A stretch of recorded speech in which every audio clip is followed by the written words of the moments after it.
Corpus Sapiens, el podcast que va del cuerpo a la danza, con Angélica Iñiguez. Esta es una historia sobre el derecho de las mujeres a habitar un territorio geográfico y al mismo tiempo sobre la defensa del territorio cuerpo. Es una historia de lustros, muchas capas, diversos personajes. Y este episodio es un zoom a un momento puntual. Ese en el que las artes del cuerpo, la danza y el teatro fueron tomadas por un grupo de mujeres que querían calzarse las zapatillas de una vida sin violencia. Iniciamos por la historia. 1. El camuflaje. La comunidad de los Castillos de León, Guanajuato, era un polígono de alta violencia donde todos los días había acoso, violaciones, asesinatos y un machismo exacerbado.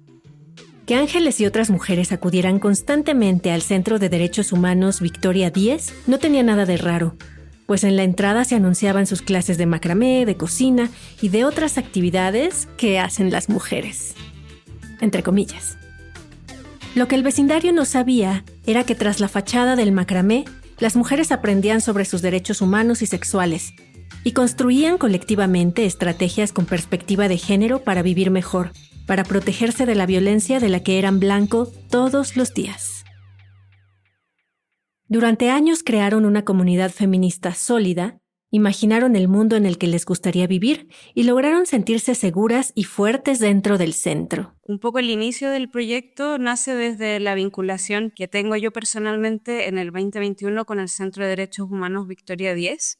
Ellas son una colectiva que tiene más de 20 años trabajando en León, Guanajuato, y en general en diferentes partes de Guanajuato, pero se concentran allá. Una colectiva feminista, de derechos humanos, siempre desde la perspectiva de género, trabajando mucho con políticas públicas.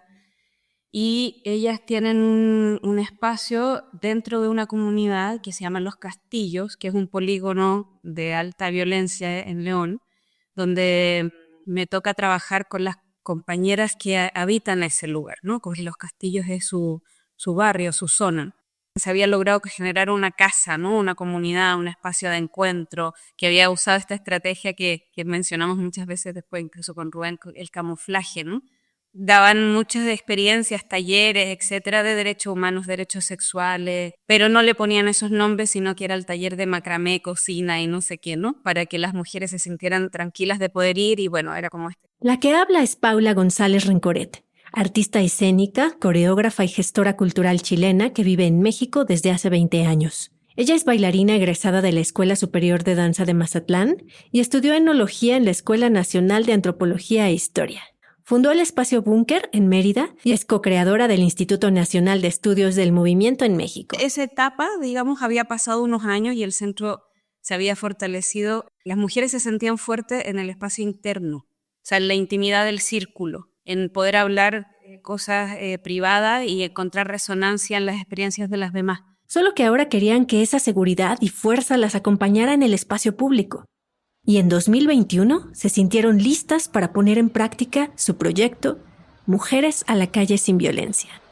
Hicieron una caminata pacífica bordeando el Parque Lineal La Sardaneta, un antiguo río que ahora era centro de convivencia para los leonenses del norte, en el que entre otras cosas se pone un tianguis. Las mujeres llevaban flyers, playeras y lonas con imágenes y textos en los que los hombres constantemente aparecían como violentadores, con la intención de mostrar el problema y exigir su derecho a una vida sin violencia. Empezar a invitar a otras mujeres a sumarse a las sesiones o a lo que tenían en ese momento en actividades en el centro. Ese día regresaron victoriosas.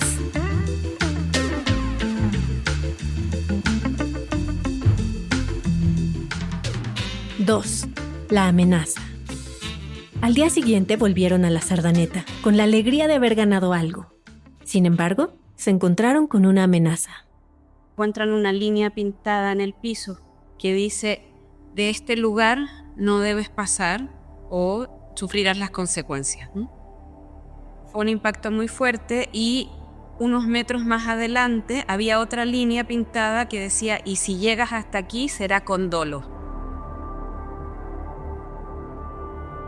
eso a ellas las marcó mucho y fisuró algo ahí, ¿no? La desarticuló en ese momento. Y eso fue también parte de la reflexión de cómo generar un proyecto, esto desde ellas, ¿no? Que permitiera entonces salir a la calle. Y cuando yo escuché esto, yo le proponía a las chicas del centro que me dieran la oportunidad de encontrar a otros colegas artistas que pudiéramos pensar juntas cómo poder utilizar de alguna manera las herramientas del arte para poder salir al espacio público a hablar y poner esos temas ahí sin generar violencia de regreso. Porque incluso estas campañas donde tú veías ponte tú al hombre pegándole a una mujer o algo así, son incluso violentadoras, porque en el sentido es que es difícil que alguien reciba eso sin sentirse como a la defensiva, ¿no? Paula invitó al investigador, director y pedagogo teatral Rubén Ortiz, quien forma parte del colectivo La Comedia Humana. Es profesor de la Escuela Nacional de Arte Teatral de México y ha creado más de 40 trabajos escénicos internacionales. Ha escrito y publicado varios libros como Teatralidades del siglo XXI y En busca del espectador. Además, trabaja con el laboratorio social La Comuna. Rubén, mira, está este acertijo. Cuando llegó Rubén, las mujeres tenían ya preguntas importantes. ¿Qué estrategias se podían seguir para salir a manifestarse sin que sus actos generaran violencia de regreso? Porque ellas buscaban justo el efecto contrario. ¿El arte podría brindar esas herramientas? El arte, dice Rubén Ortiz, tiene la gran capacidad de la ficción y también del humor. Y son dos herramientas claves para poder mover temas de este tipo, ¿no? Para mí esas dos palabras me quedaron súper resonantes. ¿Qué sucede cuando el arte traspasa los muros de un teatro, de una galería, de un salón?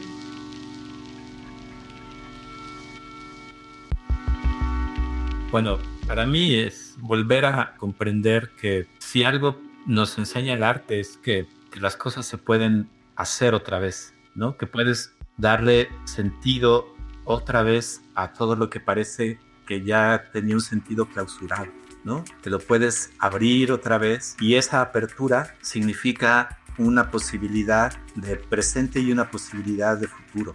Por lo general estamos como en una jaula imaginaria con unas limitaciones impuestas por algún lugar, asumidas, y lo que hace el arte es justamente extrañar eso, como muy brechtianamente, como nosotros extrañamos el espacio, ¿no? Lo distanciamos, lo hicimos extraños, pasaba la gente de manera como no pasa todos los días, ¿no? Otra vez volver un espacio público, un espacio común, aunque sea por unos segundos, y en ese abrir esas otras posibilidades también aparece el imaginario de que las cosas pueden ser de otro modo, de que este mundo, que no es que sea siempre generoso, o digo, mundo de acuerdos entre humanos, este mundo, estos acuerdos pueden ser reescritos o tienen grietas o tienen poros o tienen posibilidades que no habríamos visto si el arte no llegara a señalarlas.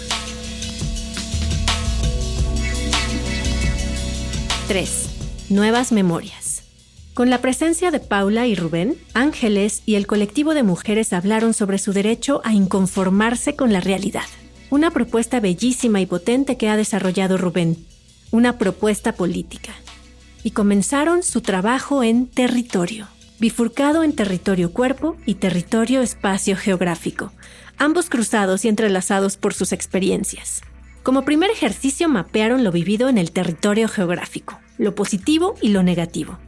Y ellas, por consenso, decidieron trabajar con las experiencias negativas. Marcaron con plumones aquellos puntos del mapa donde habían ocurrido acosos, violaciones y asesinatos.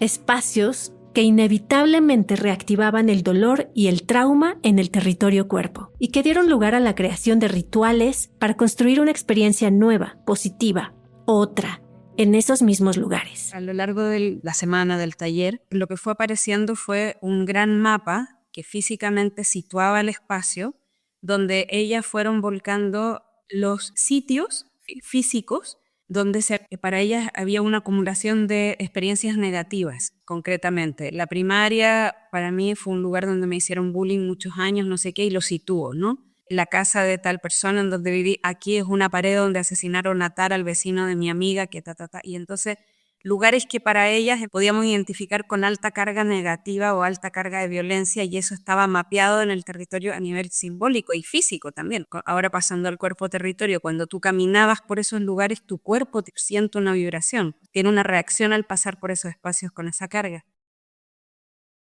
Nos había interesado resignificar no solamente el lugar, sino también el hecho de que una madre había perdido a su hijo, ¿no? Lo habían matado en esas mismas calles, y habíamos pensado en ir afuera de su casa a tomar un helado, porque tomar un helado era una de las acciones que a todo mundo le generaba una sensación de alegría. Pero a la hora de plantear esta acción, alguien en el círculo dijo no. Eso nos envolvió en un círculo de preguntas muy interesante, un círculo de objeciones que la directora del centro Ángeles rompió con un círculo de palabra. Eso fue para mí muy sorprendente. Hizo correr la palabra. La única pregunta era, ¿queremos hacer el recorrido mañana, sí o no? La primera mujer que puso objeción dijo no. Dijo, yo entiendo, a mí me sigue dando miedo, pero las apoyo. Fue muy lindo también poder ver el grado de elaboración del mundo que cada una de nosotras tiene, salir del discurso victimista, que creo que es una cosa muy importante para las prácticas en territorio, no pensarse así, sino cómo generar una voz. Hago esta pausa para contarte que Corpus Sapiens es un proyecto independiente que ejercita los músculos de la memoria, la reflexión y la creación sonora sobre danza y cuerpo, con la intención de visibilizar trabajos o acciones que le aporten algo positivo al mundo. Así que si tú o tu marca se sienten en sintonía con nuestros valores y les gustaría contribuir a que este proyecto siga siendo sostenible y a la vez dar a conocer o expandir el tuyo, estaremos felices de recibir tu patrocinio o tu donativo. Escríbenos un correo contándonos sobre ti o simplemente dona a través de PayPal. Encuentra la liga en la descripción del episodio. Y bueno, al final el círculo aprobó el recorrido, pero se transformó esa acción y en una de las calles de la colonia lo que hay es un mural que se había pintado con los rostros de varios muchachos que habían muerto en la calle y supongo que la mayoría de ellos por violencia. Y lo que se pensó fue algo muy, muy simple, que fue ir, poner una vela y tomarnos de la mano como por un minuto, lo cual tiene cierto sentido. Pero en ese momento Ángeles dijo, ¿por qué no decimos en voz alta los nombres de las personas que hemos perdido? Yo en ese momento dije, bueno, un minuto más de estar juntas. Fueron 5 minutos, porque la gente las mujeres empezaron a decir un nombre, silencio, otro nombre, silencio, alguien empezó a llorar, silencio, alguien seguía llorando, silencio. Fueron 5 minutos de una catarsis todas juntas, que no voy a olvidar nunca, porque además eso mostraba el estado de la cuestión también, ¿no? Y la posibilidad que pensar desde el arte da para los propios cuerpos. Lo acabo de llamar catarsis, no trayendo el término médico, sino también trayendo el término artístico en todo caso. Y entonces empezó la caminata por el Sardaneta, que a todo esto íbamos con tamborcitos, con algunas banderas del centro que ellas habían hecho de Victoria 10, como festivo, ¿no? Y entonces llegamos a un punto en el Sardaneta donde se hizo este bebeleche o luche o avioncito, y la intención ahí era dejar una huella, o sea, sí que quedara algo que permaneciera, y en cada uno de los casilleros había una palabra que era importante para ellas, ¿no? Respeto, libertad, compañerismo, paz, responsabilidad, qué sé yo, ¿no? Y entonces después era jugar el bebeleche con la mirada puesta también en esas palabras y viendo lo que estaba escrito, con la intención de que quien pasara por ahí se encontrara este juego, que pudiera jugar. Eso quedó ahí situado y ocurrió algo muy mágico, muy muy impresionante, que fue que aparece en el momento en que terminamos de hacer el juego. En ese momento aparece el heladero, el famoso heladero que nadie finalmente convocó porque se decidió que no se iba a hacer la acción, pero él aparece por atracción, vamos a llamar así, y entonces nos empezamos a reunir alrededor de él porque hacía muchísimo calor y todas queríamos helado, nosotras empezamos a comprar helados para todas y de repente llegó una de las chavas corriendo y le dijo a Mariana, es que esta, señalando como la casa que estaba atrás, es la casa de la señora que se murió el hijo, que habíamos pensado ir a tomar el helado, no sé qué cosa, ¿sabes? Fue increíble, porque nosotras pues no sabíamos que esa era la casa, o sea, todo eso fue como un evento causal, o sea, de atracciones de energías que estaban ahí situando, ¿sabes? Y entonces fue como una manifestación de que ese recorrido además estaba vivo, o sea, estaba vibrando con todas nosotras, pasando, claro, por los lugares que habíamos diseñado, pero también permitiéndose suceder algunos eventos, ¿no? Y después hicimos el mismo ejercicio con aquellos espacios que les daban calma, que las empoderaban, que les daban felicidad, ¿no? Dándonos cuenta que los territorios están tejidos por estas capas y múltiples más, ¿no? Situando que, claro, uno puede elegir estar en un lugar o estar en otro. Este era el tono, pero también tuvimos un tono festivo donde afuera de la escuela, donde pasaron tantas cosas para ellas, intercambiamos palabras, hicimos una jaula de palabras, palabras buenas, palabras malas, pero todo eso terminó con un baile, con una coreografía que se había intentado en el taller y que fue el momento más, digamos, más festivo. 4.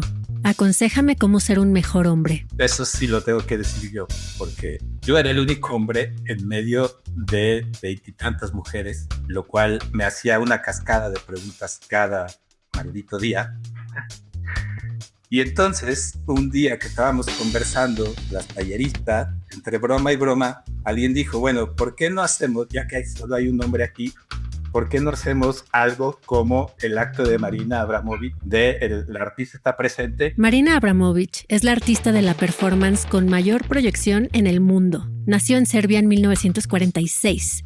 Se le considera la abuela de la performance y ha hecho varias obras en las que lleva a límites extremos su propio cuerpo. Su pieza más famosa quizá es esta que nos dice Rubén, La artista está presente, que se estrenó en el MoMA de Nueva York en 2010, donde Abramović se sentó durante 736 horas y media frente a una mesa y los espectadores eran invitados por turnos a sentarse frente a ella para mirarse a los ojos. Varias cosas pasaron ahí. La más famosa es que su ex compañero y amante, al que no veía hace 23 años, se sentó frente a ella. Y la performance dentro de la performance resultó conmovedora y polémica, como todo el trabajo y la persona misma de Marina. En el Victoria 10 tomaron esta performance como punto de partida. Entonces Rubén se sienta en una mesa y que lleguen las mujeres. ¿Quién sabe a qué?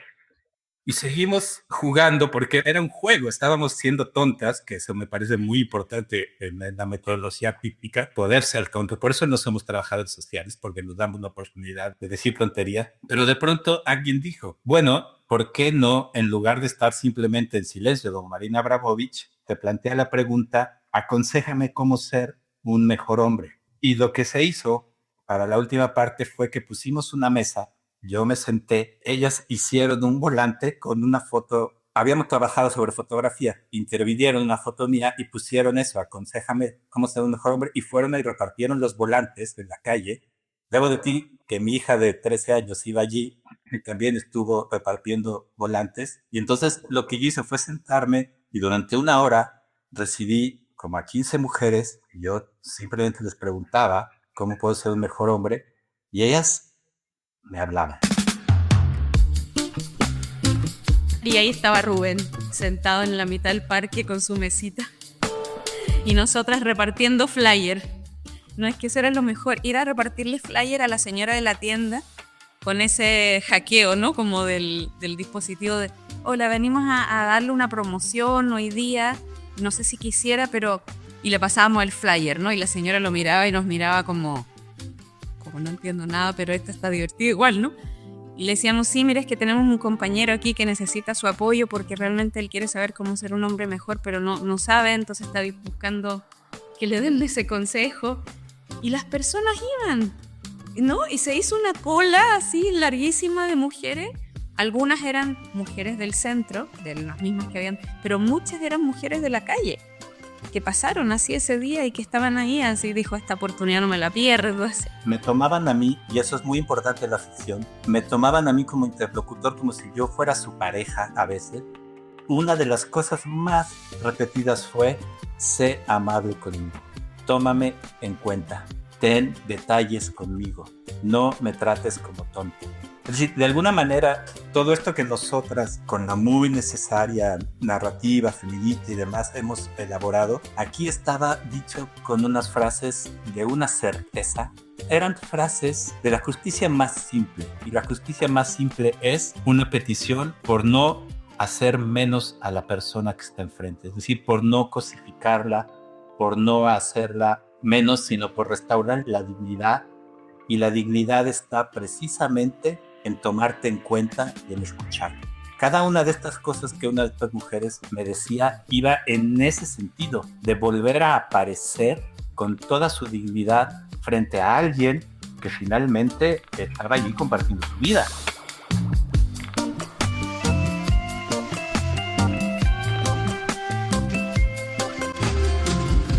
Cinco. Lo que la ficción permite a los artistas dar y tomar. El proyecto me marcó mucho como artista porque de alguna manera antes de hacerlo era como un instinto. O sea, había un instinto en mí que pulsaba a que ahí había un sentido, que el arte podía desbordar las fronteras que ya teníamos puestas y también las mías propias, ¿no? De mi propia construcción disciplinaria, etc. Pero todo estaba como en un espacio un poco más instintivo, ¿no? Con una idea. La experiencia me permitió vivirla en primera persona, atravesar por esos lugares, que mi cuerpo se llenara de eso también. Romper también las ideas de tiempo, en el sentido de que físicamente fue muy poco tiempo, ¿no? Pero fue muy, muy, muy intenso y muy profundo como la experiencia. Como artista, en ese sentido, ahora veo totalmente esa grandísima capacidad de la que mismo habla Rubén, como a través de la experiencia artística crear mundos posibles, ¿no? Usar la ficción que tiene el arte para poder situarnos en diferentes experiencias, para poder probar otras formas de mundo, probar otras formas de relaciones, probar otras formas en ti misma también, ¿no? Solo por la experiencia y la riqueza de probar. Yo no sé si el arte va a mejorar el mundo. O sea, esa no es una pregunta para mí como artista, no tiene ningún sentido. Eso que lo hagan los que lo hacen, ¿no? Los defensores de derechos humanos, qué sé yo, la gente que está ahí poniendo el cuerpo para que no lleguen las mineras.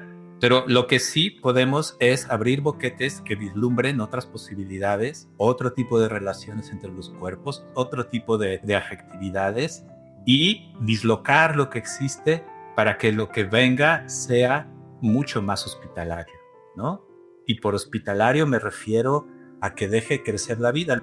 Retomando lo que me enseñó mi amigo Rafael Mondragón, revisar los pactos de muerte que están en nuestros acuerdos cotidianos y empezar a reescribir pactos de vida, porque si no, la cosa se va a poner pues como ya está. En medio de eso, el arte como que deja ver estos boquetes, y comprobarlo es como el amor.